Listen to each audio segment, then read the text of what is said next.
അപ്പൊ അരവിന്ദേ, സുനിത വില്യംസും വിൽമോറും തിരിച്ചെത്തി. എത്ര നാളത്തെ കാത്തിരിപ്പായിരുന്നല്ലേ?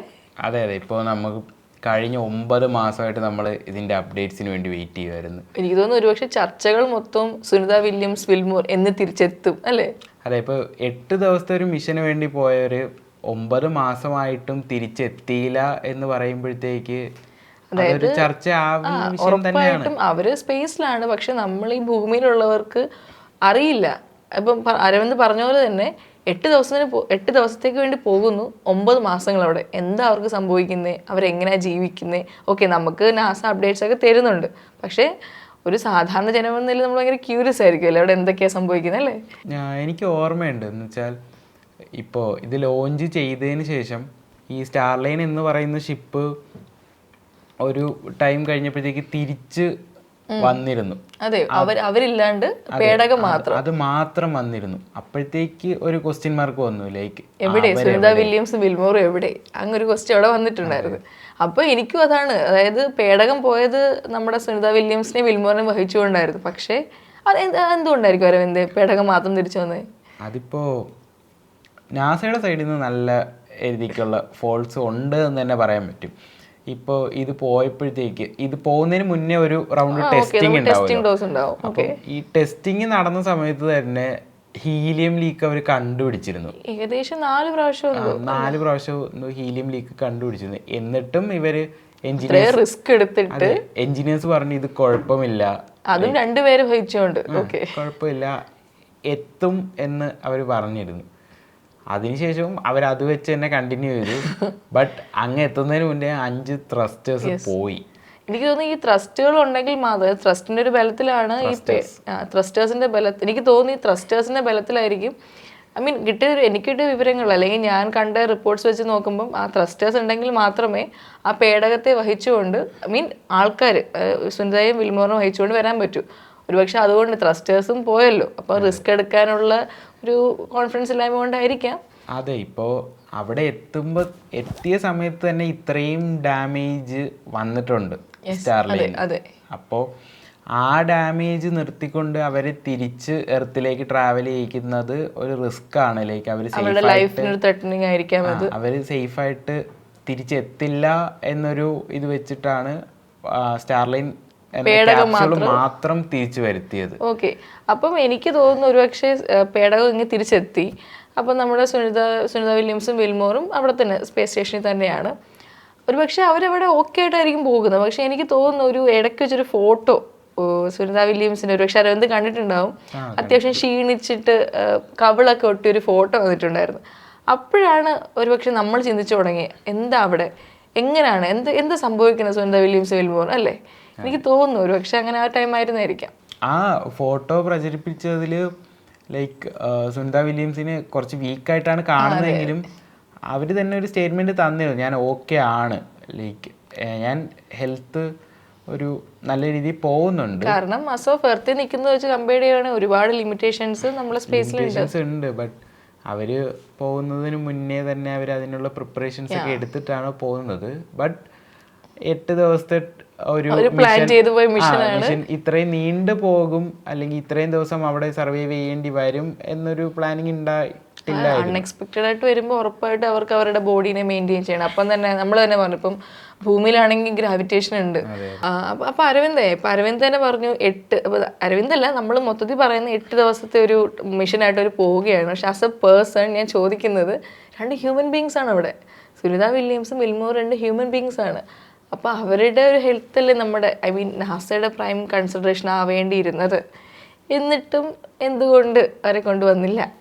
അതിലെന്താണ് അരവിന്ദിൻ്റെ ഒരു, അന്ന് ഇത്രയും ലൈക്ക് ടെസ്റ്റിങ്ങിൻ്റെ ഇടയിലും ഫെയിലിയേഴ്സ് ഉണ്ടായിട്ടും സ്റ്റാർലൈനിൽ തന്നെ അവരെ അയക്കുകയും തിരിച്ച് വരാൻ പറ്റും എന്ന് അവർ കാൽക്കുലേറ്റ് ചെയ്തിട്ടേ ഉള്ളൂ. ബട്ട് ഒരു പ്രഡിക്ഷനേ ഉള്ളായിരുന്നു. ലൈക്ക് എഞ്ചിനീയേഴ്സിന് തന്നെ ഉറപ്പായിരുന്നു ഹീലിയം ലീക്ക് ആവും എന്നൊരു ഉറപ്പുണ്ട്. സയൻസ് എന്ന് പറയുന്നതിന് നമ്മൾ ഒരുപാട് പരീക്ഷണങ്ങൾ, ഫോൾട്ട് വന്നുകൊണ്ടേ ഇരിക്കും. അപ്പം അവർ കണ്ടുപിടുത്തങ്ങൾ നടത്തിക്കൊണ്ടേ ഇരിക്കും. സോ ആ ഒരു ബിലീഫ് ആയിരിക്കും മേ ബി അല്ലേ?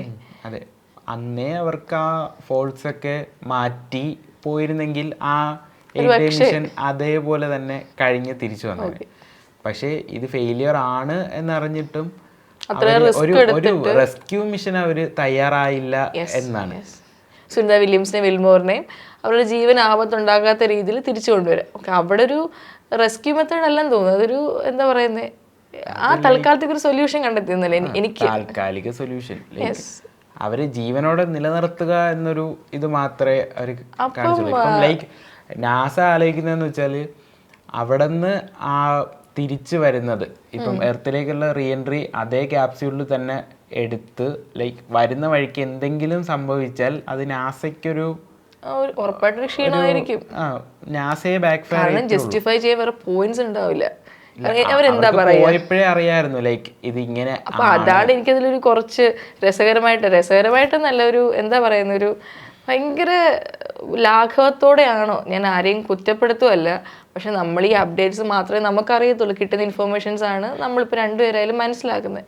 അപ്പം നമ്മുടെ ഒബ്വിയസ്ലി എല്ലാവർക്കും ഉണ്ടാകുന്നൊരു ക്വസ്റ്റ്യൻ ആയിരിക്കും, വൈ ഇത്രയും ലാഘവത്തോടെ എന്തിനാണ് രണ്ടുപേരെ, അത് നമ്മുടെ സുനിത വില്യംസ് ആയാലും വിൽമോർ ആയാലും അത്രയ്ക്ക് എക്സ്പേർട്സ് ആണ് അവരിതിനു മുമ്പ് മിഷൻസ് പോയിട്ടുണ്ട്, ഇല്ലെന്നല്ല, അവർക്ക് അതിനുള്ള കാലിബറും ഉണ്ട്. പക്ഷേ ആസ് എ ഹ്യൂമൻ അവർക്കുണ്ടാകുന്ന പ്രശ്നങ്ങളൊന്നും ആലോചിച്ച് നോക്കി. ഇത്രയും ലാഘവത്തോടു കൂടാണ് മിഷൻ നമ്മൾ നടത്തിയിരിക്കുന്നത് നാസയുടെ ഒരു കുറ്റമായിട്ടല്ല ഞാൻ പറയുന്നത്, എങ്കിലും ആസ് എ ഹ്യൂമൻ ബീങ്, അല്ലെങ്കിൽ ഭൂമിയിലിരുന്ന് നമുക്ക് അപ്ഡേറ്റ്സ് മാത്രമേ അറിയൂ, നമ്മളൊരിക്കലും ആ സ്പേസ് സ്റ്റേഷനിൽ പോയിട്ടില്ല.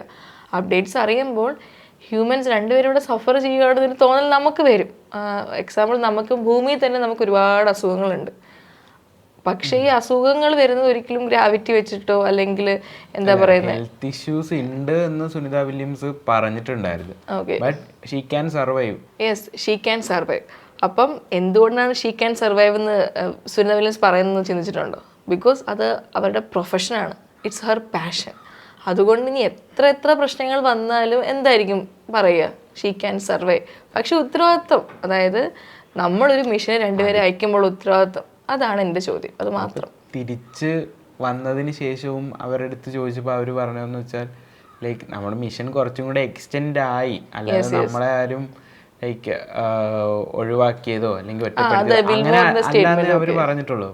ബട്ട് നാസയ്ക്ക് കുറച്ചും കൂടി നേരത്തെ സ്റ്റെപ്സ് എടുക്കാമായിരുന്നു.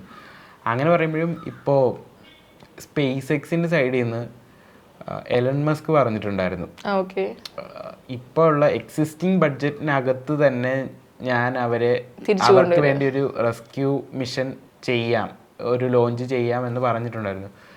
ബട്ട് അത് നാസ നിരസിക്കുക ചെയ്തത്. നാസ പറഞ്ഞത് ഞങ്ങൾ നേരത്തെ ഷെഡ്യൂൾ ചെയ്തിട്ടുണ്ട് ലോഞ്ചസ്, ലൈക്ക് 2024 സെപ്റ്റംബറിൽ ഒരു ലോഞ്ചും 2025 മാർച്ചിൽ ഒരു ലോഞ്ചോ പറഞ്ഞിരുന്നത്. അപ്പം അതിനകത്ത് അവരെ തിരിച്ചു കൊണ്ടുവന്നാൽ മതി. അപ്പൊ നാസ തരില്ല, അപ്പൊ അതിനുള്ളൊരു ജസ്റ്റിഫിക്കേഷൻ എന്തായിരിക്കും? ജസ്റ്റിഫിക്കേഷൻ എന്ന് പറയുമ്പോഴത്തേക്ക് നാസ നേരത്തെ കുറച്ച് ലോഞ്ചസ് ഷെഡ്യൂൾ ചെയ്തിട്ടുണ്ടായിരുന്നു. അപ്പോൾ ഇവരുടെ ഇത് തിരിച്ച് ടച്ച് ഡൗൺ ചെയ്തതിന് ശേഷമാണ് ക്രൂ 9 എന്ന് പറഞ്ഞ് എനിക്ക് സെപ്റ്റംബർ 2024 ഒരു ലോഞ്ച് പറഞ്ഞിട്ടുണ്ടായിരുന്നു. അതിനകത്ത് 4 പേരെ ഷെഡ്യൂൾ ചെയ്തിരുന്നത്. 4 പേര് അല്ല, സുനിത വിൽമോർ അവിടെ എത്തിയതിന് ശേഷമുള്ള ലോഞ്ചായത്. ISS അവർ സ്റ്റേ ചെയ്യുന്ന സമയത്ത് ഉള്ള ലോഞ്ചാണ്. അപ്പോൾ അതിനകത്ത് 4 പേരെ പറഞ്ഞിരുന്നത്. അപ്പം ഇവരെ തിരിച്ച് കൊണ്ടുവരണം എന്നുള്ളത് കൊണ്ട് 2 പേരെ ഇവിടെ നിർത്തിയിട്ട് 2 പേരെ വെച്ച് ലോഞ്ച് ചെയ്യുകയും ക്രൂ 10 അവിടെ ഡോക്ക് ചെയ്യുന്ന സമയത്ത് ക്രൂ 9 ഇവർക്ക് തിരിച്ച് വരാൻ ഉള്ള സംവിധാനങ്ങളാണ് ചെയ്തത്. അതുകൊണ്ട് തന്നെയാണ് ഈ 9 മാസം ഡിലേ വന്നത്. ഈ 9 മാസം ക്രൂ 9 അവിടെ സ്റ്റേ ചെയ്തതിന് ശേഷം മാത്രമേ അൺഡോക്ക് ചെയ്യത്തുള്ളൂ. അപ്പോൾ അരവിന്ദ് പറഞ്ഞത് എനിക്ക് മനസ്സിലായെന്ന് വെച്ചാൽ ഷെഡ്യൂളിംഗ് ആണ്. ആ ഷെഡ്യൂൾ കൃത്യമായിട്ട് പോകാൻ വേണ്ടിയിട്ടാണ് 9 മാസം കൊണ്ട്. അവരുടെ ജസ്റ്റിഫിക്കേഷൻ ആ ഷെഡ്യൂൾ ചെയ്തിട്ടുണ്ട്, അതിനിടയ്ക്ക് വേറൊരു ലോഞ്ച് വേണ്ട എന്നാ പറഞ്ഞത്. ഓക്കെ, അതിനൊരു റീസൺ എന്തായിരിക്കും? പക്ഷെ ഞാൻ ഇപ്പം എലോൺ മസ്കിൻ്റെ കാര്യം തന്നെ പറയാം. എലോൺ മസ്ക് പറയുന്നുണ്ട് പുള്ളിയുടെ സ്പേസ് എക്സ് കൊടുക്കാം, അതേ ബഡ്ജറ്റിൽ കൊടുക്കാം, അല്ലെങ്കിൽ വെറും ബഡ്ജറ്റ് ഇല്ല, വിത്ത് എക്സിസ്റ്റിംഗ് ബഡ്ജറ്റിൽ ഒരു തിരിച്ചു കൊണ്ടുവരാം. എങ്കിൽ പിന്നെ നാസയ്ക്ക് അത് എഗ്രി ചെയ്തുകൂടായിരുന്നോ? അതിപ്പോൾ ലൈക്ക് നാസയ്ക്ക് ഒരു പോളിസി ഉണ്ട്. ഇപ്പോൾ 2 കമ്പനീസുമായിട്ട് കോൺട്രാക്ട് മെയിൻറ്റെയിൻ ചെയ്യണം. Boeing SpaceX. ബോയിങ്ങും സ്പേസ് എക്സും ആണ് ഇപ്പൊ എക്സിസ്റ്റിംഗ് ആയിട്ടുള്ളത്. അതിനകത്ത് ലൈക്ക് സ്പേസ് എക്സ് ആണ് അവർക്ക് ലൈക്ക് ചീപ്പർ റേറ്റ്സിൽ ഷെയർ കൊടുക്കുന്നതും കമ്പയർഡ് ടു ബോയിങ്. എനിക്കൊന്ന് ഏകദേശം 50% ഡിഫറൻസ് ഉണ്ട് രണ്ടുപേരും തമ്മിൽ. അത് മാത്രമല്ല എനിക്ക് തോന്നുന്നു ഈ ബോയിങ്ങുമായിട്ടുള്ള കോൺട്രാക്ട് വീണ്ടും ഒരു സ്ട്രോങ് റിലേഷൻഷിപ്പ് മെയിൻറ്റെയിൻ ചെയ്യാൻ വേണ്ടിയാണോ ഇത് നിരസിച്ചതും എന്നും അറിയില്ല. പക്ഷെ ഞാനൊരു കാര്യം ചോദിച്ചോട്ടെ, ഈ ബോയിങ്ങിന്റെ പേടകത്തിനാണല്ലോ പ്രശ്നങ്ങൾ ഉണ്ടായത്.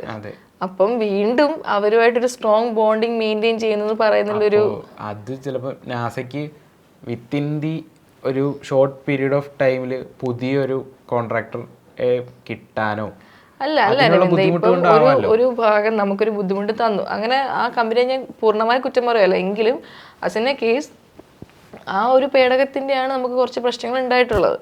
അപ്പം അവരുടെ ഒരു സപ്പോർട്ട് വീണ്ടും വേണമെന്ന് നാസയ്ക്ക് ചിന്തിക്കാവുന്നതല്ലേ ഉള്ളൂ.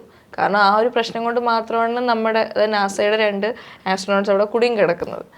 സോ വീണ്ടും ഇപ്പുറത്ത് ഇലോൺ മസ്ക് ഒരു ഓഫർ വെക്കുന്നുണ്ട്. ഓഫറല്ല, അദ്ദേഹത്തിൻ്റെ പോയിന്റാണ് പറയുന്നത്. അതായത് ഉള്ള അതേ ബഡ്ജറ്റിൽ തന്നെ തിരിച്ച് 2 പേരെയും കൊണ്ടുവരാന്നുള്ളത്. സോ ഇവിടെ വീണ്ടും എന്താണ് ഒരു ക്ലിയർ കട്ട് ഐഡിയ വരുന്നില്ല ഇവിടെ, അല്ലേ? എല്ലാവരും ഒരു ക്ലിയർ കട്ട് ഒരു ഐഡിയാസ് നമുക്ക് ആർക്കും അങ്ങോട്ട് അത് കറക്റ്റ് ആവുന്നില്ല. ഞാൻ ചോദിക്കുന്ന വേറെ ചോദ്യം എന്താണെന്ന് അറിയോ, അവരുടെ ഹെൽത്തിനെ കുറിച്ച് ചിന്തിച്ചിട്ടുണ്ടോ? ഹെൽത്തിനെ കുറിച്ച് ചിന്തിച്ചിട്ടുണ്ടോയെന്ന് വെച്ചാൽ ഓബിയസ്ലി അവർ വീക്ക് ആയിരിക്കും. ലൈക്ക് മെയിൻലി കാർഡിയക് അറസ്റ്റ് വരാനുള്ള നല്ല ചാൻസസ് ഉണ്ടാവും ലൈക്ക് അവർ തിരിച്ചു വരുമ്പോഴത്തേക്ക്. കാരണം നമുക്ക് എല്ലാവർക്കും അറിയാം ഗുരുത്വാകർഷണത്തിന് എതിരായിട്ടാണ് നമ്മുടെ ഹാർട്ടിൽ നിന്ന് ബ്ലഡ് പമ്പ് ചെയ്യുന്നത്. ഇവിടെ എയറോസ്പേസിലൊരു എനിക്കറിയില്ല, ഇല്ല ഗുരുത്വാകർഷണത്തിന് അധികം വർക്കിംഗ് വേണ്ട. അപ്പോൾ ഉറപ്പായിട്ടും രക്തം കട്ട പിടിക്കുന്ന ഒരു അവസ്ഥ ഉണ്ടാവും. സോ അത്രയധികം ഫ്ലൂയിഡ്സിനെ എഫക്ട് ചെയ്യും, നമ്മുടെ കണ്ണുകളെ എഫക്ട് ചെയ്യും, ടോട്ടൽ ബോഡി ഫുൾ എഫക്റ്റഡ് ആവും.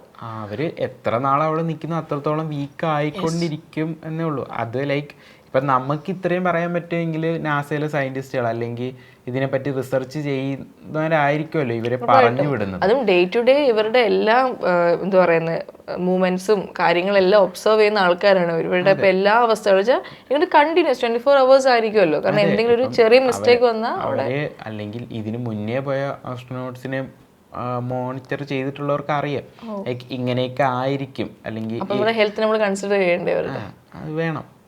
എന്നിട്ട് എന്തുകൊണ്ടാണ് അപ്പം അവര് എനിക്ക് തോന്നുന്നു ഇപ്പം നേരത്തെ അരവിന്ദ് പറഞ്ഞ പോലെ ആണെങ്കിലും ഷെഡ്യൂൾഡ് സംഭവം അല്ലെങ്കിൽ ഷെഡ്യൂൾഡ് ആ ഒരു ലൈനിൽ നിന്ന് മാത്രമേ പേടകങ്ങളെ തിരിച്ചു കൊണ്ടുവരികയും അല്ലെങ്കിൽ എന്താ പറയുന്നത് അങ്ങോട്ട് വിടുകയും ചെയ്യുന്ന ഒരു പ്രോസസ്സാണ് ഇപ്പം കാണുന്നത്. അതിൻ്റെ ഉള്ളിൽ 2 ഹ്യൂമൻ ബീങ്സ് ഇവരുടെ നാസനെ ട്രസ്റ്റ് ചെയ്ത് പോകുന്നത് അല്ലേ, ഒരു പക്ഷെ അങ്ങനെ പറയാം, ട്രസ്റ്റ് ചെയ്ത് പോകുന്ന നമ്മുടെ സുനിത വില്യംസും വിൽമോറും. അപ്പോൾ അവർക്കൊരു കൺസിഡറേഷൻ, അവർ ഓക്കെ പറയും ദേ ക്യാൻ സർവൈവ്, എങ്കിലും നമ്മൾ കുറച്ചുകൂടെ ഒന്ന് ഡെപ്തായിട്ട് ചിന്തിക്കുമ്പോൾ ആസ് എ ഹ്യൂമൻ അവർക്ക് കുറച്ച് കൺസിഡറേഷൻസ് വേണ്ടേ? ഇതൊക്കെ പറയുവാണെങ്കിലും അറ്റ് ലാസ്റ്റ് നമുക്ക് എലൺ മസ്കിന്റെ സഹായം തന്നെ തേടേണ്ടി വന്നു. അതെ അതെ, ഇവരെ തിരിച്ചു കൊണ്ടുവരാൻ. ഇപ്പോൾ പുള്ളിക്കാരൻ്റെ സ്പേസ് എക്സിന്റെ ക്യാപ്സ്യൂളിൽ അവർ തിരിച്ചെത്തിയിട്ടുള്ളത്. കുറച്ച് നേരത്തെ ഈ മെഷേഴ്സ് എടുക്കാമായിരുന്നു. അതിന് എനിക്ക് തോന്നുന്നു എലോൺ മസ്ക് പറഞ്ഞതെന്ന് വെച്ചാൽ ആദ്യമേ ഈ ഒരു പ്രശ്നങ്ങളുടെ ഒരു സ്റ്റാർട്ടിങ്ങിൽ തന്നെ എലോൺ മസ്ക് ഇത് പറഞ്ഞിട്ടുണ്ടായിരുന്നു. അപ്പം എലോൺ മസ്ക് പറഞ്ഞ ബൈഡൻ ഭരണകൂടം അതിനൊന്നും അനുവാദം കൊടുത്തിട്ടില്ല. അതുപോലെ തന്നെ ഇടയ്ക്ക് വെച്ച് അമേരിക്കൻ നമ്മുടെ ഡൊണാൾഡ് ട്രംപ് പറഞ്ഞിട്ടുണ്ടായിരുന്നു നമ്മൾ സുനിതയും വില്യംസിനെയും ഉപേക്ഷിച്ചെന്ന്. അങ്ങനെ അത്രയും പരിഹാസങ്ങൾ ഇങ്ങനെ വരുന്നുണ്ട്. അപ്പോൾ നാസയിനൊന്നും ജസ്റ്റിഫിക്കേഷൻ കൊടുക്കുന്നതെന്ന് വെച്ചാൽ സാങ്കേതിക തകരാറുകൾ അത് അവർ പറയുന്നുണ്ട് കേട്ടോ, ഇല്ലെന്ന് പറയാൻ പറ്റത്തില്ല. അവർ പറയുന്നുണ്ട്, അവർ ജസ്റ്റിഫിക്കേഷൻ കൊടുക്കുന്നത് നമ്മൾ ഒരിക്കലും സുനിതേനെ വിൽമോറിനെ മറന്നിട്ടില്ല, സാങ്കേതിക തകരാറുകൾ കൊണ്ട് തന്നെ അവരെ തിരിച്ചു കൊണ്ടുവരാൻ പറ്റുന്നില്ല. ഓക്കെ, അങ്ങനെ ഒരു സാധനം വരുന്നുണ്ട്. അപ്പം ആക്ച്വലി അവർ ജസ്റ്റിഫിക്കേഷൻ കൊടുക്കുന്നുണ്ട്. പക്ഷേ എനിക്ക് തോന്നുന്നു കുറച്ചുകൂടെ കൺസിഡറേഷൻസ് ഇവർക്ക് കൊടുത്തിരുന്നെങ്കിൽ കുറച്ച് മുന്നേ ഒരു പക്ഷേ 9 മാസങ്ങൾ നീണ്ടു പോകത്തില്ലായിരുന്നു, തിരിച്ചു വരാമായിരുന്നു. അപ്പം അരവിന്ദനോട് ഞാൻ ഒരു ചോദ്യം ചോദിച്ചോട്ടെ. ഇപ്പം നേരത്തെ അരവിന്ദനെ പറഞ്ഞു, സുനിത വില്യംസ് പറഞ്ഞു ഷീ ക്യാൻ സർവൈവ് എന്ന്. അതുപോലെ തന്നെയാണ് വിൽമോർ ഈ പ്രതികരണങ്ങൾ, അതായത് ഡൊണാൾഡ് ട്രംപിൻ്റെ ആയാലും എലോൺ മസ്കിൻ്റെ ആയാലും പിന്നെ അല്ലാണ്ട് കുറേ പ്രതികരണങ്ങൾ വന്നപ്പം പുള്ളി പറഞ്ഞതെന്ന് വെച്ചാൽ എന്തുവാ, ഞങ്ങൾ ഒറ്റപ്പെട്ടതായിട്ട് തോന്നിയില്ല, അതുപോലെ ഞങ്ങളെ ആരും പറഞ്ഞു വിട്ടതായിട്ട് തോന്നിയില്ല, അല്ലെങ്കിൽ കുടുങ്ങിപ്പോയതായിട്ട് തോന്നിയില്ല. പോയ ദൗത്യം കുറച്ചുകൂടെ ഒന്ന് എക്സ്റ്റെൻഡ് ആയെന്ന് മാത്രമേ ഉള്ളൂ. അപ്പം അത്രയും വികാരത്തോടെ ആയിരിക്കും ഒരു മനുഷ്യനത് പറയുന്നത്. അതായത് കുടുങ്ങിപ്പോയിട്ടില്ലെന്ന് തോന്നിയില്ല, അല്ലെങ്കിൽ ഒറ്റപ്പെട്ടതായിട്ട് തോന്നിയില്ല. അപ്പം അത്രത്തോളം പ്രഷർ ഇവർ അനുഭവിക്കുന്നത്. ഇപ്പം അവരുടെ ഫാമിലീസ് ആയാലും സ്ഥിരം അവരോട് കണക്റ്റഡ് ആയിരിക്കും. ഈ പ്രശ്നങ്ങളെല്ലാം അവർ അറിയുന്നുണ്ട്. അപ്പം എന്നിട്ടും still they are supporting NASA എന്നൊരു പോയിന്റാണ് എനിക്ക് പറയാനുള്ളത്. ബിക്കോസ് ദാറ്റ്സ് എപ്പോഴും ഞാൻ പറയുന്നത് അവരുടെ പാഷനാണ്, പ്രൊഫഷനാണ്, അതുകൊണ്ട് മാത്രമല്ലേ. അല്ലെങ്കിൽ ഇതെല്ലാം മാറ്റി നിർത്തിയിട്ട് അവരവരുടെ സ്വന്തം ബോഡിയെക്കുറിച്ച് അല്ലെങ്കിൽ സ്വന്തം അവസ്ഥയെക്കുറിച്ച് ചിന്തിച്ചാൽ അവരെന്തായിരിക്കും പറയുക? തിരിച്ചു വരണമെന്നായിരിക്കത്തില്ലേ? അല്ലേ?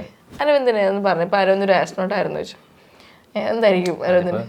പണ്ട് സ്കൂളിൽ പഠിക്കുമ്പോൾ നമ്മൾ പറയുമല്ലോ, എനിക്ക് അതാവണം, എനിക്ക് ഇതാവണം, സ്പേസിൽ പോകണം, ആസ്ട്രോണോട്ട് ആവണം. ഇപ്പം ഇതൊക്കെ കേൾക്കുമ്പോൾ ആഗ്രഹങ്ങളൊക്കെ വേണ്ടായിരുന്നു എന്ന് തോന്നുന്നുണ്ട്. അത് ആ ഒരു പോയിന്റ് തന്നെ നമുക്കിപ്പം ഇപ്പം നമ്മളെപ്പോലെ തന്നെ ഒരുപാട് ഇപ്പം കുഞ്ഞുങ്ങൾക്ക് ആഗ്രഹം ഉണ്ടാവും സ്പേസ്. പണ്ടൊക്കെ എനിക്കുണ്ട് അതുപോലെ ചന്ദ്രനിൽ ചെല്ലണമെന്നൊക്കെ. അപ്പം ഇതൊക്കെയാണ് നമ്മൾ കേൾക്കുന്നത്. ഇപ്പം നമ്മൾ ചന്ദ്രനിലൊക്കെ ചെന്നിട്ട് നമ്മളിങ്ങനെ കുടുങ്ങി പോകുന്ന അവസ്ഥ ആലോചിച്ച് നോക്കിയാലേ. വേറൊരു പെർസ്പെക്റ്റീവ് നോക്കുമ്പോഴത്തേക്ക് നമ്മൾ ലോഞ്ച് ചെയ്യുന്നേക്കാട്ടി റിസ്ക് തിരിച്ചു വരുന്നത്. ഇപ്പം അതിനൊരു പേര് പറയുന്നത് അൺഡോക്കിംഗ് പ്രോസസ് അല്ലേ? അൺഡോക്കിംഗ്. ഇപ്പം റീ എൻട്രി എന്ന ലൈക്ക് എർത്തിലേക്ക് എൻട്രി ചെയ്യുന്നതിന് പറയുന്നത്. ഓക്കെ. അപ്പോൾ ലോഞ്ച് ചെയ്യാൻ 25 മണിക്കൂർ എന്തോ എടുത്തിട്ടുള്ളൂ. പക്ഷെ തിരിച്ചെത്താൻ 30 മണിക്കൂർ, 5 മണിക്കൂർ എക്സ്ട്രാ എടുത്തു. 30 മണിക്കൂർ അവർ ആ പൊസിഷനിൽ ഇരിക്കണം. അതിപ്പോ നമ്മളിപ്പം തന്നെ ഇങ്ങനെ ഇരിക്കുന്ന തന്നെ നമ്മൾ ഭയങ്കര ഇതായിട്ടാണ്.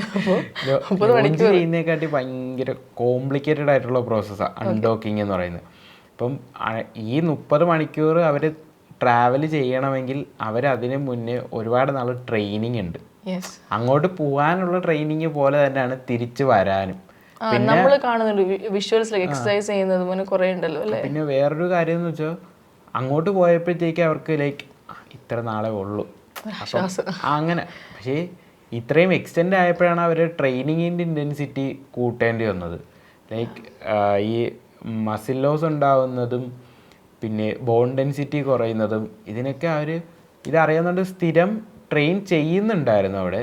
ബട്ട് തിരിച്ച് എർത്തിലേക്ക് എൻട്രി ചെയ്യുമ്പോഴത്തേക്ക് അവിടെ ചെയ്തതിൻ്റെ ഇൻറ്റൻസിറ്റി പോരാതെ വരും. ഉറപ്പായിട്ടും അവിടെ ഗ്രാവിറ്റി ഇല്ലാത്തൊരു സ്പേസിൽ നിന്ന് ഗ്രാവിറ്റി ഉള്ളിടത്തോട്ട് വരുവാണ്. അപ്പം ബോഡിക്ക് ഉണ്ടാകുന്ന ചേഞ്ചസ് ഒന്ന് ആലോചിച്ച് നോക്കി. കാരണം എല്ലാം ഒരുവിധം ബോഡി പാർട്സ് എല്ലാം അത്യാവശ്യം മൈക്രോഗ്രാവിറ്റിയിൽ അഡ്ജസ്റ്റ് ആയി കഴിഞ്ഞു. എന്നിട്ടാണ് ഇവർ ഡയറക്റ്റ് ഗ്രാവിറ്റിയിലൂടെ എത്തുന്നത്. അതുപോലെ തന്നെ അരവിന്ദ്, എനിക്ക് ചോദിക്കാനുള്ളത്, ഞാൻ ഭയങ്കര ക്യൂരിയസ് ആയിട്ട് ടി വിയിൽ കണ്ടിരുന്ന ഒരു കാര്യം എന്ന് വെച്ചാൽ, പറഞ്ഞല്ലോ ലോഞ്ചിങ് അല്ല അവർ തിരിച്ചു വരുന്ന ടൈമിൽ.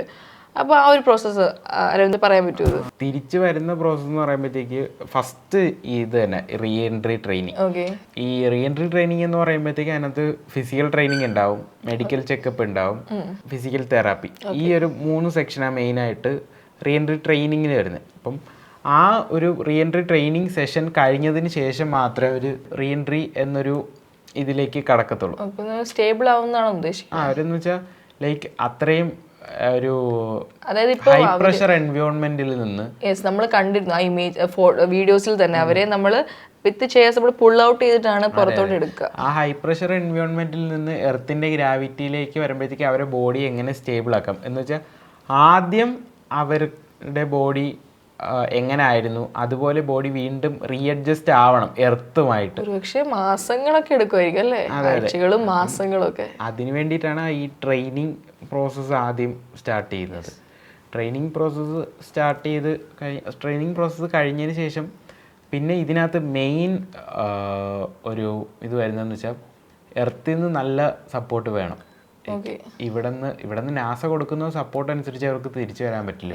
അപ്പോൾ അവർ അവിടെ നിന്ന് ഒരു 30 മണിക്കൂർ ട്രാവൽ കഴിഞ്ഞ് എർത്തിലേക്ക് എത്തുമ്പോൾ ഫ്ലാഷ് ഡൗൺ ചെയ്യുന്നത് കടലിലായിരിക്കും. അപ്പോൾ ഒരു 30 മണിക്കൂർ മുന്നേ കടലിൻ്റെ ക്ലൈമറ്റ് എന്താണെന്ന് പ്രെഡിക്റ്റ് ചെയ്യാൻ നാസയ്ക്ക് പറ്റണം. ആ 16.5 കിലോമീറ്റർ അല്ലേ? അങ്ങനെയാണ്. ഇപ്പോൾ അവർ കടലിൽ സ്പ്ലാഷ് ഡൗൺ ചെയ്യുന്ന സമയത്ത് 16.5 km/h കാറ്റ്, അതിന് മുകളിലേക്ക് 1 കിലോമീറ്റർ പോലും ആകാൻ പാടില്ല എന്നൊക്കെ ഒരു സ്പ്ലാഷ് ഡൗൺ ബാധിക്കുമല്ലേ. അപ്പൊ അതൊരു പ്രഡിക്ഷന്റെ അതിൽ നമുക്കൊന്നും ആരെയും പറയാൻ പറ്റില്ല. കാരണം എല്ലാം ഒരു പ്രഡിക്ഷനാണ്. ഇപ്പൊ വെതർ ഡിപ്പാർട്ട്മെന്റ് ആയാലും പ്രഡിക്റ്റ് ചെയ്യണം. ഓക്കെ 16.5 ആ ഒരു പോയിന്റ് മുകളിൽ വേവ്സ് വരാൻ പാടില്ല, അല്ലെങ്കിൽ കാറ്റടിക്കാൻ പാടില്ല. അത് നമ്മുടെ ഒരു പ്രഡിക്ഷൻ മാത്രം അല്ലേ. അവര് എന്ന് വെച്ചാൽ ഇപ്പോൾ കുറേ ദിവസത്തെ സാമ്പിൾസ് എടുത്ത് ഇപ്പം ഇന്നിങ്ങനെ ആയിരിക്കും വെതർ, അങ്ങനെയാണെങ്കിൽ ഇപ്പം ആ വെതറിൽ എന്തെങ്കിലും ചേഞ്ച് ഉണ്ടെങ്കിൽ അവിടെ നിന്ന് അൺഡോക്കിംഗ് എന്ന് പറയുന്ന പ്രോസസ്സ് അവർ നിർത്തി വെക്കും. വീണ്ടും റീഷെഡ്യൂൾ ചെയ്യും. അപ്പം എർത്തിലെ വെതറിന് ഒരു ചെറിയ ചേഞ്ച് ഉണ്ടെങ്കിൽ പോലും അവരുടെ ലൈഫ് ഡേഞ്ചറിലാണ് എന്ന് പറയും. അപ്പം നമ്മളിപ്പം പറഞ്ഞപ്പോഴല്ലേ നാസ അത്രയും പ്രിക്കോഷൻസ് എടുക്കുന്നത്, അതൊരു പോർഷനാണ്. അപ്പം ഇത്രയും പ്രിക്കോഷൻസും കാര്യങ്ങളൊക്കെ എടുത്തിട്ടാണ്. അതുകൊണ്ട് തന്നെ അവരുടെ ജസ്റ്റിഫിക്കേഷൻസ് നമുക്ക് മൊത്തമായിട്ട് മാറ്റി നിർത്താനും കഴിയില്ല. അവരവരുടെ ഭാഗം ക്ലിയർ ചെയ്ത് പോകുന്നുണ്ട്, അവർ വേണ്ടുന്ന മെഷേഴ്സ് എടുക്കുന്നുണ്ട്. ഇപ്പം പറഞ്ഞ പോലെ തന്നെ ഇപ്പോൾ സ്പ്ലാഷ് ഡൗണിൻ്റെ സമയത്താണെങ്കിൽ അവർക്ക് ഒരുപാട് കാര്യങ്ങൾ ശ്രദ്ധിക്കണം, കാറ്റ്, തിരമാലകൾ, എന്തൊക്കെ കാര്യങ്ങൾ. അപ്പോൾ ഇതെല്ലാം അവർ കൃത്യമായിട്ട് നോക്കുന്നുണ്ട്. പക്ഷേ എന്താ പറയുക, എല്ലാവരും പ്രഡിക്ഷനാണ്. ഇപ്പം നമുക്ക് തന്നെ അറിയാം മഴ വരുന്നു എന്ന് പറയും, പക്ഷെ മഴ വരത്തില്ല. അപ്പം അതുപോലെ ഒരു പ്രഡിക്ഷൻസ് പോലെ. പിന്നീടുള്ളൊരു എന്ന് വെച്ചാൽ ലൈക്ക് അൺഡോക്കിംഗ് പ്രോസസ്സ്.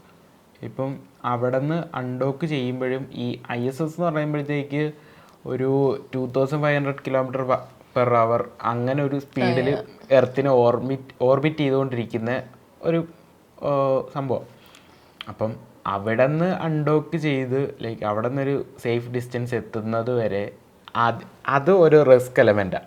ISS അവിടുന്ന് അൺഡോക്ക് ചെയ്ത പ്രോസസ്സ് തൊട്ട് റിസ്ക് എലമെന്റ്സ് ഇങ്ങനെ എനിക്ക് തോന്നുന്നു റിസ്ക് എലമെന്റ്സ് കൂടിക്കൂടിയാണ് വരുന്നത്. ഇപ്പോൾ ലൈക്ക് അൺഡോക്ക് ചെയ്ത് അവരൊരു സേഫ് ഡിസ്റ്റൻസ് എടുത്ത് വീണ്ടും വേറൊരു ഓർബിറ്റിലൂടെയാണ് എർത്തിന്റെ അറ്റ്മോസ്ഫിയറിലേക്ക് വരുന്നത്. ഓക്കെ, അതുപോലെ തന്നെ എനിക്ക് തോന്നുന്നു എന്നെ കേട്ടിട്ടുള്ളതാണ് പ്ലാസ്മ, അതായത് നമ്മൾ ഈ മീൻസ് ഒരു പോയിന്റിൽ എത്തുമ്പോഴത്തേക്ക് ചൂട് കൂടുകയും അല്ലേ. അത് എന്ന് വെച്ചാൽ ഇപ്പം ഗ്രാവിറ്റേഷണൽ ഫോഴ്സ് ഫീൽ ചെയ്ത് തുടങ്ങുമ്പോൾ തന്നെ ലൈക്ക് സ്പീഡ് കൂടുമല്ലോ. ഒരു പോയിന്റ് വരെ ത്രസ്റ്റേഴ്സ് ഉണ്ടാവും. ത്രസ്റ്റേഴ്സ് കഴിഞ്ഞാൽ പിന്നെ ഗ്രാവിറ്റി അവരെ താഴേക്ക് കൊണ്ടുവരുന്നത്. അപ്പം അത്രയും വെയിറ്റ് ഉള്ളൊരു സാധനം ഗ്രാവിറ്റി പുള്ള് ചെയ്ത് കൊണ്ടുവരുമ്പോഴത്തേക്ക് എന്ന് വെച്ചാൽ എയറിൻ്റെ റെസിസ്റ്റൻസും ഇതൊക്കെ കൊണ്ട് ഹീറ്റ് ആവുന്നത് ലൈക്ക് നമ്മൾ പ്രതീക്ഷിക്കും ഒരു ഇതുവരെ ഉള്ളൂ എന്ന്. ബട്ട് സൂര്യൻ്റെ ചൂടിനെക്കാട്ടി ഹീറ്റ് ആവും എന്നാ പറയുന്നത്. അപ്പം ഇതിന് ചുറ്റും പ്ലാസ്മ എന്ന് പറയുന്ന ഒരു സാധനം ഫോം ആവും. ഈ പ്ലാസ്മയ്ക്ക് സൂര്യനെക്കാട്ടി ഹീറ്റ് ഉണ്ട്. ആലോചിച്ച് നോക്കി അതിനകത്തിരിക്കുന്ന ആൾക്കാരുടെ അവസ്ഥയും. ഒരുപക്ഷെ അവർക്ക് ഒരു ലൈഫ് ത്രെറ്റനിങ് ആയിരിക്കുമല്ലേ ആ ഒരു പോയിന്റ്. അതായിരുന്നു ലൈക്ക് കൽപ്പന ചൗളയുടെ റീ എൻട്രിയിൽ അതാ സംഭവിച്ചത്. അന്ന് ഈ പ്ലാസ്മ ഫോം ആവുന്ന സമയത്ത് സിഗ്നൽസ് കിട്ടത്തില്ല. ഏത് സ്പേസ് സ്റ്റേഷൻ ആണെങ്കിലും സിഗ്നൽസ് കിട്ടില്ല. അപ്പം ആ സമയത്ത് അതിനകത്ത് എന്താ നടക്കുന്നത് എന്ന് ഒരു ഐഡിയ ഉണ്ടാവില്ല. കമ്മ്യൂണിക്കേഷൻ ഇല്ല. ഇപ്പം ആ സമയത്ത് അകത്ത് ചൂട് കയറിയാലോ അതിന് തീ പിടിക്കുക, അതിന് എന്ത് അപകടം പറ്റിയാലും ലൈക്ക് താഴെ നിന്നൊരു വിഷ്വല് കാണുന്നത് മാത്രമേ ഉള്ളൂ. ആ പ്ലാസ്മ കവേർഡ് ആയിരിക്കും ആ ക്യാപ്സ്യൂളിന്. അപ്പോൾ എന്താ നടക്കുന്നതെന്ന് ഒരു ഐഡിയ ഉണ്ടാവില്ല. അപ്പോൾ അന്ന് കൽപ്പന ചൗളയുടെ അതിൽ ആ പ്ലാസ്മ ഫോം ആയ സമയത്ത് അകത്ത് തീ പിടിക്കുന്നതും മരിക്കുന്നതും. അപ്പോൾ മേ ബി ആ റിസ്ക് ഒഴിവാക്കാനായിരിക്കും നമ്മൾ നേരത്തെ പറഞ്ഞ പോലെ പേടകം മാത്രം താഴെ എത്തിയതല്ലേ. ഇത്തവണ മറ്റേ സ്പേസ് എക്സിനകത്ത് എലൺ മസ്ക് പുതിയൊരു എലമെന്റ് ആഡ് ചെയ്തിട്ടുണ്ട്. ഇതിനെ മെയിൻറ്റെയിൻ ചെയ്യും. നാസ നേരത്തെ ഇൻട്രൊഡ്യൂസ് ചെയ്തൊരു എലമെന്റിനെ കുറച്ചും കൂടി മോഡിഫൈ ചെയ്തിട്ട് ഒരു രീതിയിലും ഹീറ്റ് അകത്തെത്താത്ത രീതിക്ക് ഒരിതിലാണ് ചെയ്തേക്കുന്നത്. ഓക്കെ ഓക്കെ, അതൊരിക്കുന്ന നല്ലൊരു എന്താ പറയുക മിഷൻ ആയിരിക്കും, അല്ലെങ്കിൽ നല്ലൊരു ഇമ്പ്രൂവ്മെന്റ് ആയിരിക്കും അല്ലേ. അതെ അതെ. ഇപ്പോൾ എനിക്ക് തോന്നുന്നു ആ കമ്മ്യൂണിക്കേഷൻ നമ്മളിപ്പം പറഞ്ഞല്ലോ സിഗ്നൽ നഷ്ടപ്പെടുന്നത്, എന്തെങ്കിലും അഡ്വാൻസ്മെൻറ്റൂടെ അതുകൂടെ നടത്തുകയാണെങ്കിൽ കുറച്ചുകൂടി ഒന്ന് ബെറ്റർ ആയിരിക്കും. കാരണം നമുക്ക് അവിടെ ഉള്ളവരുടെ ഒരു ബന്ധവും അല്ലെങ്കിൽ ഒരു വിവരവും കിട്ടാതിരിക്കുന്ന ഒരു അവസ്ഥയെന്ന് ആലോചിച്ച് നോക്കി അല്ലേ. സിഗ്നൽ ലോസ്റ്റ് ആവുന്ന ഗ്യാപ്പിൽ എന്ത് നടക്കുന്നു എന്നുള്ളത് ISS ഇരിക്കുന്നവർക്കും അറിയില്ല, നാസയിൽ ഇരിക്കുന്നവർക്കും അറിയില്ല. ലൈക്ക് ആ ഒരു പോയിന്റ് കഴിഞ്ഞതിന് ശേഷം ഫസ്റ്റ് പാരച്യൂട്ട് ഡിപ്ലോയ് ആയതിന് ശേഷം മാത്രമാണ് ലൈക്ക് അവർ സേഫ് ആണ് എന്നൊരു ഇതുണ്ടാവുന്നത്. അപ്പം 2 സെറ്റായിട്ട് പാരച്യൂട്ട് ഡിപ്ലോയ് ആവുന്നത്. ഓക്കെ, അതാണ് ഞാൻ പറയുന്നത്. ഇപ്പോൾ ഇത്ര ഒരുപാട് അഡ്വാൻസ്മെന്റ് ടെക്നോളജി നടക്കുന്നുണ്ട്. അപ്പം ഉറപ്പായിട്ടും എന്താ പറയുക, ഇതിനും കൂടെ ഒരു സൊല്യൂഷൻ കണ്ടുപിടിക്കാൻ ഒരുവിധം നമുക്ക് അതുപോലെ തന്നെ മോണിറ്റർ ചെയ്യുന്നവർക്ക് ഒരു ആശ്വാസം. ഓക്കെ, അവരവിടെ ഉണ്ട് അല്ലേ. ഇപ്പം ഈ സ്പേസ് എക്സ് പോലത്തെ ഇത്രയും അഡ്വാൻസ്ഡ് ടെക്നോളജി റീയൂസബിൾ റോക്കറ്റ്സ് വരെ വന്നു. അപ്പം ഇതൊക്കെ ഉടനെ അവര് എലോൺ മസ്ക് നല്ലൊരു ഇനിഷ്യേറ്റീവ് എടുക്കുന്നുണ്ടല്ലേ. എലോൺ മസ്ക് പോലത്തെ എനിക്ക് തോന്നുന്നു എലോൺ മസ്ക് ട്രൈ ചെയ്തത് ഒരു കുറച്ചുകൂടെ എന്താ പറയുന്നത്, നമുക്കൊരു ഫ്രണ്ട്ലി നേച്ചർ അല്ലെങ്കിൽ ആൾക്കാർ കുറച്ചുകൂടെ കൺവീനിയന്റ് ആയിട്ടുള്ള അല്ലേ. ബഡ്ജറ്റ് വൈസ് ആയാലും എനിക്ക് തോന്നുന്നു ബഡ്ജറ്റ് വൈസ് ആയാലും ഉടൻ തന്നെ ഈ ടെക്നോളജീസിന്റെ ഫോൾസ് ഒക്കെ സോൾവ് ചെയ്യും എന്നൊരു ഇതുണ്ട്. ഇപ്പം ഇത്രയും അഡ്വാൻസ്മെന്റ് ആയില്ലേ. റീയൂസബിൾ റോക്കറ്റ്സ് എന്ന് പറയുന്ന ഒരു കോൺസെപ്റ്റ് അതുകൊണ്ടാണെന്ന് തോന്നുന്നു ബഡ്ജറ്റ് ഫ്രണ്ട്ലി ആവുന്നത്. അതെ അതെ, ഈ കോൺസെപ്റ്റ് നാസയോ അല്ലാതെ വേറെ ഏത് സ്പേസ് റിസർച്ച് സെന്റേഴ്സോ കൊണ്ടുവരുന്നതിന് മുമ്പേ ഒരു ഇൻഡിവിജ്വൽ പേഴ്സൺ എന്ന രീതിക്ക് പുള്ളിക്കാരനാണ് കൊണ്ടുവന്നത്. കാരണം പുള്ളിയെ ചിന്തിക്കുന്നുണ്ട്, ഇത്രത്തോളം കൺവീനിയൻ്റ് ആയിട്ട് മെത്തേഡ്സ് ഉണ്ടാവുകയാണെങ്കിൽ നാസ എന്നൊരു സ്പേസ് എന്തുവാ നാസയ്ക്ക് ഉൾപ്പെടെ അത് വളരെ ഉപകാരപ്രദമായിരിക്കും. ഉപകാരപ്രദം മാത്രമല്ല, ബഡ്ജറ്റിൽ ഒരുപാട്. ഇപ്പം നേരത്തെ എന്ന് വെച്ചാൽ ഒരു റോക്കറ്റ് ഒരു വട്ടം മാത്രമേ യൂസ് ചെയ്യാൻ പറ്റൂ. അത് കഴിഞ്ഞാൽ അത് വേസ്റ്റായിട്ട് പോവുക. ലൈക്ക് റീയൂസബിൾ എന്ന് പറയുമ്പോഴത്തേക്ക് അത്രയും വീണ്ടും ടൈം എടുക്കുന്നുണ്ട്, വീണ്ടും അത്രയും ബിൽഡ് ചെയ്യാനുള്ള ടൈമില്ല. ബാക്കി മെയിൻ്റനൻസ് നോക്കിയാൽ മതി. കൺവീനിയൻ്റ് ആണ്, അതാണ്. ഈ ഇനി വരും കാലങ്ങളിലെ ടെക്നോളജീസിൽ ഈ കമ്മ്യൂണിക്കേഷൻ ഇഷ്യൂ മാറ്റുമായിരിക്കും, എന്തായാലും മാറ്റും. അത് കഴിഞ്ഞ് ലൈക്ക് ഈ പ്ലാസ്മ ഫോമായി അത് കഴിഞ്ഞ ഒരു സിറ്റുവേഷൻ കഴിഞ്ഞാൽ ഏകദേശം ഒരുവിധം സ്റ്റേബിൾ ആണല്ല, എന്നാലും ലൈക്ക് വളരെ പതുക്കെ താഴെ എത്തുള്ളൂ. ഈ അവിടെ നിന്ന് അത്രയും സ്പീഡിൽ വരുന്ന സാധനം ഫസ്റ്റ് പാരച്യൂട്ട് ഡിപ്ലോയ് ആകുമ്പോൾ തന്നെ അറൗണ്ട് 190 കിലോമീറ്റേഴ്സിൽ എത്തിക്കും. പിന്നെ വരുന്നതെന്ന് വെച്ചാൽ ഈ 30 hour ട്രാവലിൽ ഇതാണ് ഏറ്റവും ടൈം എടുക്കുന്നതും ക്രൂഷ്യൽ ആയിട്ടുള്ളത്. അതായത് ഇപ്പം നമ്മുടെ നാസിൽ മോണിറ്റർ ചെയ്യുന്നിരിക്കുന്നവരായാലും നമ്മൾ ലൈവിൽ കാണുന്നവരായാലും എല്ലാവരും ഏറ്റവും കൂടുതൽ നെഞ്ചെടുപ്പോടെ കാത്തിരിക്കുന്ന ഒരു പക്ഷേ ഈ ഒരു പോയിന്റ് ആയിരിക്കും അല്ലേ. അതും ആ പോയിന്റ് മാത്രമല്ല, ഇപ്പം നാസ ലൈവ് ടെലികാസ്റ്റിംഗ് ഉണ്ടായിരുന്നു.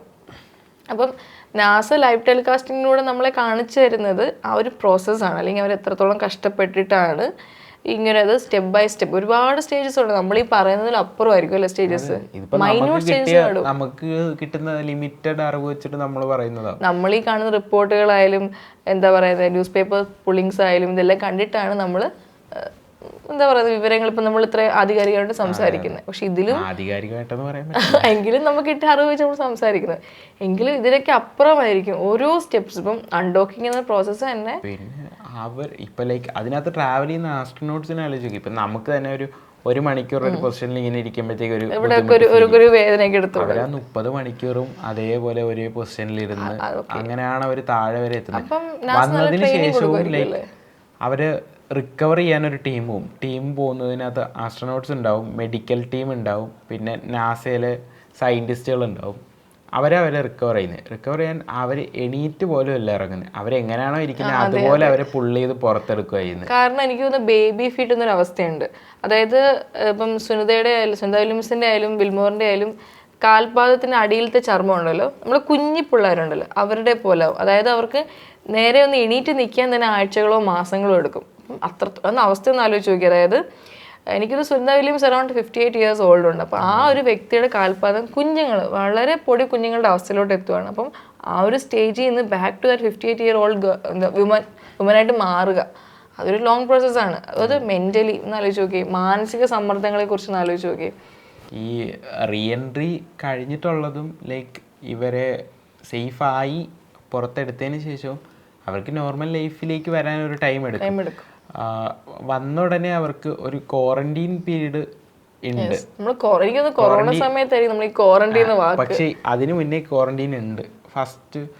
ഫസ്റ്റ് സ്പേസ് മിഷൻ കഴിഞ്ഞ് വന്നവരെ എനിക്ക് തോന്നുന്നു അങ്ങനെയല്ല, നമ്മൾ മലയാളികളുടെ ഇടയിൽ കുറച്ച് ക്വാറന്റൈൻ വാക്ക് പോപ്പുലറൈസ് ആവുന്നത്. ക്വാറന്റൈൻ എന്ന് പറയുന്ന പ്രോട്ടോകോൾ അന്നൊക്കെയാ ഫസ്റ്റ് നമ്മൾ കേൾക്കുന്നത്. ഫസ്റ്റ് സ്പേസ് മിഷൻ കഴിഞ്ഞ് വന്നിട്ട് അവര് കുറച്ച് നാൾ എന്ന് വെച്ചാൽ അവിടെ നിന്ന് എന്തെങ്കിലും കണ്ടാമിനേഷൻസ് എർത്തിലേക്ക് കൊണ്ടുവന്നിട്ടുണ്ടോ അങ്ങനെയൊക്കെയാ. വീണ്ടും അവര് ലിമിറ്റഡ് ആക്കുമല്ലേ നമ്മൾ ഒരു ടൈം വരെ ലൈക്ക് മെഡിക്കേഷൻസിന് വേണ്ടിയും ടെസ്റ്റുകൾക്ക് വേണ്ടിയും ലൈക്ക് അവരുടെ ഫിസിക്കൽ കണ്ടീഷൻ എത്രത്തോളം ഓക്കെ ആണ്, എത്ര സമയം എടുക്കും ഒരു എർത്തിന്റെ ഒരു അറ്റ്മോസ്ഫിയറുമായിട്ട് റീഅഡ്ജസ്റ്റ് ആയി മീൻസ് ഒരു എന്താ പറയുക ഒരു ടച്ചപ്പിൽ എത്താൻ വേണ്ടി ഡീകംപ്രഷൻ പ്രോട്ടോകോൾ എന്ന് പറയുന്ന ഒരു ഡീകംപ്രഷൻ പ്രോട്ടോകോൾ. അപ്പോൾ എന്ന് വെച്ചാൽ അത്രയും ഹൈ പ്രഷർ എൻവയോൺമെന്റിൽ നിന്ന് ഇവിടെ വന്നിട്ട് ഇവിടത്തെ ഇതുമായിട്ട് ബോഡി അഡ്ജസ്റ്റ് ആയി എന്ന് വെച്ചാൽ അവര് പോകുന്നതിന് മുന്നേ എങ്ങനെ ആയിരുന്നു എന്നൊരു ഇത് വരാൻ വേണ്ടിയിട്ടാണ് ഈ ഡീകംപ്രഷൻ പ്രോട്ടോകോൾ എന്ന് പറയുന്ന ഇതെടുത്ത്. അതായത് ഇപ്പം ഞാൻ എൻ്റെ ഒരു പേഴ്സണലായിട്ട് പറയുമ്പോൾ ഭയങ്കര തണുപ്പുള്ളൊരു പ്രദേശം ഞാൻ നിന്നിട്ട് പെട്ടെന്ന് ചൂട്, അതായത് നമ്മൾ ആ ഒരു തേരി ഇറങ്ങിയൊക്കെ വരുമ്പോഴത്തേക്ക് നമ്മുടെ ബോഡിക്ക് ഉണ്ടാകുന്ന ചേഞ്ചസ് ഒബ്വിയസ്ലി നമുക്ക് ഒരുപാട് ചേഞ്ചസ് ഉണ്ടാവും. അപ്പം അതിലൊരു ഡ്രാസ്റ്റിക് ചേഞ്ച് ആയിരിക്കുമല്ലോ ഒബ്വിയസ്ലി. ഒരു ഗ്രാവിറ്റി 0 ഗ്രാവിറ്റി ഓക്കെ, അവിടുന്ന് ഗ്രാവിറ്റി ഉള്ളൊരു പ്ലേസിൽ എത്തുക. ആ പ്ലേസിൽ നേരത്തെ പറഞ്ഞ പോലെ തന്നെ കുഞ്ഞുങ്ങളുടെ പോലെ ചർമ്മമാവുക, എല്ലുകൾ ക്ഷയിക്കുക, മസ്തികൾ ക്ഷയിക്കുക, ഹൃദയം, ഒരുവിധം എല്ലാ ബോഡി പാർട്സും. സോ അത് അവരുടെ, എനിക്ക് ഉറപ്പാണ് അവരുടെ കാലിബർ ഉണ്ട്. ബിക്കോസ് അവർ ഒരുപാട് മിഷൻസ് കംപ്ലീറ്റ് ചെയ്തവരാണ്. എനിക്ക് തോന്നുന്നു സുനിത വില്യംസ് ആണ് ഏറ്റവും കൂടുതൽ റെക്കോർഡ് ഇട്ടേക്കുന്നത്, ഐ മീൻ വാക്ക് നടത്തിയ വിമൻസിൽ അല്ലേ. അപ്പം I know they have the calibre. പക്ഷേ എങ്കിലും ഇനിയുള്ള മിഷൻസിൽ അല്ലേ ആരെന്തിനും എന്തെങ്കിലും ആഡ് ചെയ്യാനുണ്ടോ? ഇനിയെങ്കിലും നാസ കുറച്ചുകൂടെ റെസ്പോൺസിബിൾ ആവണം. നാസ മാത്രമല്ല, ബാക്കി സ്പേസ് റിസർച്ച് ഓർഗനൈസേഷൻസും ഇതുപോലത്തെ ഫോൾസ് ഉണ്ടാവാതിരിക്കാൻ ശ്രദ്ധിക്കണം. ലൈക്ക് അന്ന് എഞ്ചിനീയേഴ്സ് അത് കണ്ടുപിടിച്ചിട്ട് അവർ ആ മിഷൻ പ്രൊസീഡ് ചെയ്തത് കൊണ്ടാണ് ഇത്രയും ഉണ്ടായതെന്നാണ് എനിക്ക് തോന്നുന്നത്. അപ്പം മേ ബി എഞ്ചിനീയേഴ്സ് വിചാരിച്ചിട്ടുണ്ട്, maybe I don't know, maybe വിചാരിച്ചിട്ടുണ്ടാവും ഓക്കെ ഇത്രയും നമ്മൾ എല്ലാ പ്രോസസ്സും നമ്മൾ പ്രാക്ടിക്കലായിട്ട് നമ്മൾ സോൾവ് ചെയ്തുകൊണ്ടിരിക്കുകയാണ്. ഇൻ കേസ് അവിടെ ചെന്നിട്ടുണ്ടായാലും അവരതിൻ്റെ മെഷേഴ്സ് എടുത്തിട്ടുണ്ടാവും. പക്ഷേ എന്നിട്ടും ആ ഒരു 4-5 ത്രസ്റ്റേഴ്സ് പോവുകയാണ്.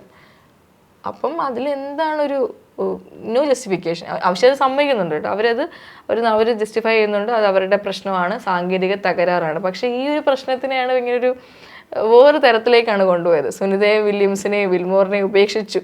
അല്ലെങ്കിൽ അവർക്കെതിരെ ഉണ്ടായ കുറച്ച് കാര്യങ്ങളുണ്ടല്ലോ.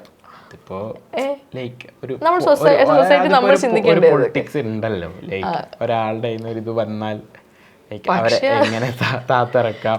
പക്ഷെ സംഭവിക്കുന്നത് എന്താണ്, ആ പേടകത്തിൽ 2 മനുഷ്യരുണ്ട്. വേറൊരു കാര്യമുണ്ട്, ലൈക്ക് ഈ എലൺ മസ്ക് എന്ന് പറയുന്ന ഒരു ഇൻഡിവിജ്വൽ പ്രൊമോട്ട് ചെയ്യുന്നില്ല. പുള്ളിക്കാരൻ കയറി വരുന്നത് നാസയ്ക്ക് ഒരു ഇടിവാണ്. അതാ ഞാൻ പറഞ്ഞത്, നാസ ഇപ്പം എലോൺ മസ്ക് ഒരു ഓഫർ വെച്ചു. പക്ഷേ അത് അംഗീകരിക്കുവാണെങ്കിൽ എലോൺ മസ്കിന് സ്പേസ് എക്സ് ഉൾപ്പെടെ, അത് മാത്രമല്ല ആസ് എൻ കേസ് എന്തോ എലോൺ മസ്ക് ഒരു സംഭവം ഉണ്ടാവും, പ്രൊമോട്ടിങ് ഉണ്ടാവും. അപ്പോൾ നാസയ്ക്ക് വേണമെങ്കിൽ പിന്നെ പറയൊന്നുമില്ല. നാസേനെ ആര് ഹെൽപ്പ് ചെയ്തു? എലോൺ മസ്ക് ഹെൽപ്പ് ചെയ്തു. നാസയെ റിലേ അല്ലെങ്കിൽ നാസയോടുള്ള ഒരു എന്താണ് നാസയോട് തോന്നുന്ന ഒരു റിലയബിലിറ്റി നഷ്ടപ്പെടും. പിന്നെ ഇപ്പം ഏത് ഓർഗനൈസേഷൻ ആയാലും ഏത് ഓർഗനൈസേഷൻ ആലോചിക്കുന്ന സ്പേസ് എക്സിനെ നമ്മൾ ചെയ്താൽ അല്ലെങ്കിൽ സ്പേസ് എക്സിന്റെ മെഷേഴ്സ് അഡോപ്റ്റ് ചെയ്താൽ ഹെൽപ്പ് മേടിക്കുകയാണ്. ഞങ്ങളുടെ ഭാഗത്ത് ഇപ്പോൾ നാസ എന്ന് പറഞ്ഞ വലിയൊരു ഏജൻസിയുടെ ഒരു തകരാറ് വന്നു. അപ്പോൾ സ്പേസ് എക്സ് പോലെ ഒരു ഇൻഡിവിജ്വൽ നടത്തുന്നത്, എലോൺ മസ്ക് നടത്തുന്നൊരു മേടിക്കുമ്പോഴത്തേക്ക് ഉറപ്പായിട്ടും ബ്യൂറോക്രാറ്റിക്കൽ പരമായിട്ട് നോക്കുവാണെങ്കിൽ ഒരു പ്രശ്നങ്ങളുണ്ടാവും അവിടെ. പക്ഷേ ആസ് എ ഹ്യൂമൻ, ഞാൻ വീണ്ടും പറയണം, ആസ് എ ഹ്യൂമൻ എനിക്ക് പ്രൈം കൺസിഡറേഷൻ സുനിത വില്യംസും വിൽമോർ. കാരണം വിൽമോർ എന്ന് പറഞ്ഞ വ്യക്തി അതുപോലെ തന്നെ അമേരിക്കൻ നേരത്തെയുള്ള മിഷൻസിലൊക്കെ പങ്കെടുത്തൊരു കമാൻഡർ ആയിരുന്നു പുള്ളി. അങ്ങനെ 2024 അടുത്ത മിഷനിലാണ് വിൽമോർ പോകുന്നത്. അപ്പോൾ അവരുടെ അത്രയും ഡിറ്റർമിനേഷൻ നമ്മൾ കണക്കിലെടുക്കണ്ടേ അല്ലേ? ഇതെല്ലാം മനസ്സിലാക്കിയിട്ട് നാസയെ മാത്രം പറയുന്നില്ല, സൊസൈറ്റിനെ എനിക്ക് തോന്നുന്നു അല്ലേ കുറച്ചുകൂടി പ്രഷറൊക്കെ കുറയ്ക്കുക. ഇവരെ കുറിച്ച് ന്യൂസസ് ഒക്കെ ഇങ്ങനെ എന്താ പറയുന്നത്, എന്തൊക്കെയോ ന്യൂസ് വരുവാണ്, അങ്ങനെയാണ് ഇങ്ങനെയാണ്. അപ്പം ഇതെല്ലാം അവർ കണ്ടുകൊണ്ടിരിക്കുമല്ലേ.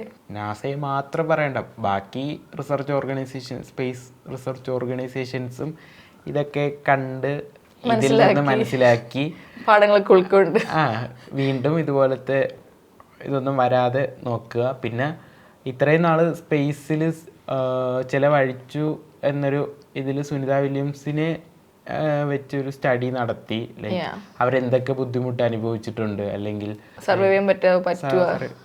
അഡ്ജസ്റ്റ് ചെയ്യാൻ പറ്റാതെ ഒന്ന് അതൊക്കെ മനസ്സിലാക്കിയിട്ട് ഇനിയുള്ള ഓർഗനൈസേഷൻസ് അടുത്ത റിസർച്ചിലും അടുത്ത മിഷൻസും ഇതെല്ലാം കണക്കിലാക്കി വെൽ പ്ലാൻഡ് ആയിട്ട് പോകുന്നവരെ തിരിച്ചു കൊണ്ടുവരാൻ പറ്റണം. അതായത് ഇപ്പം ആസ്ട്രോണോട്ട് ഇപ്പം നമ്മൾ നേരത്തെ പറഞ്ഞു ചെറുപ്പകാലത്തൊക്കെ നമുക്ക് ആസ്ട്രോണോട്ട്സ് ആവാനായാലും ചന്ദ്രനിലൊക്കെ കാലുകുത്താനൊക്കെ ഭയങ്കര ആഗ്രഹമുള്ള കൂട്ടത്തിലായിരുന്നു. അപ്പം ഇങ്ങനെയുള്ള കാര്യങ്ങൾ കേൾക്കുമ്പോഴായാലും ഉറപ്പായിട്ടും നമ്മൾ തിരിച്ചെത്തുമോ എന്നൊരു ഒരു ഡൗട്ട് ഉറപ്പായിട്ടും നമുക്ക് ഉണ്ടാവുമല്ലോ. അപ്പോൾ അതൊക്കെ ഒന്ന് ക്ലാരിഫൈ ചെയ്യുക. നാസയുടെ മാത്രമല്ല, സൊസൈറ്റി, SNK സൊസൈറ്റി, ഈ തെറ്റായിട്ടുള്ള വാർത്തകൾ വരുന്തോറും ഇതെല്ലാം കേൾക്കുന്നത് അല്ലെങ്കിൽ കാണുന്നത് സുനിത വില്യംസും വിൽമോറും. അപ്പോൾ അവരാലോചിക്കും, നമ്മളിങ്ങനെയൊന്നും അനുഭവിക്കുന്നില്ലല്ലോ, ആ ഒരു പ്രശ്നം അവർക്കുണ്ട്. അതന്നെ അവർ കൂടുതൽ ജസ്റ്റിഫൈ ചെയ്യുന്നുണ്ട്. നമ്മുടെ അവസ്ഥ ഒരിക്കലും എർത്ത് നിൽക്കുന്ന ഒരാളുടെ ക്ഷമത ഒരിക്കലും സ്പേസ് നിൽക്കുന്ന ആൾക്ക് വരത്തില്ല.